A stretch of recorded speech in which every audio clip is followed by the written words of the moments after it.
જોકે આમ તો વિચાર કરીએ મિત્રો તો સતયુગ, કલયુગ, દ્વાપર એ બધું જીવનમાં જ આવે છે. માણસ સારું જીવતો હોય તો સતયુગ છે, ખરાબ જીવતો હોય તો એ કલયુગ છે.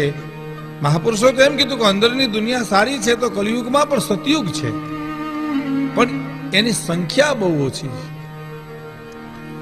મોટે ભાગે વિચાર કરીએ તો પેલા તો પિતા એના બાપ એના દીકરાને એમ કહેતો કે બેટા તું બજારમાં હેલો જતો હો અને કદાચ તને દાગીનાની પેટી મળે તો એ અડતો ને, એ અણહકનું છે. માં પણ દીકરાને એમ કહેતી બેટા મારું ધાવણ ધાવ્યો હો તો અણહકનું કોઈ દી લેશમાં હકનું જ લેવું જોઈએ. અને વાતે બહુ સાચી છે.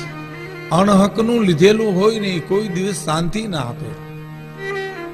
આજે માણસોને સેલું જોઈએ છે, એટલે કાંઈ મહેનત કર્યા વગરનું જોઈએ છે, કોક આપી દે એવું જોઈએ છે, એટલે માણસ દુઃખી છે.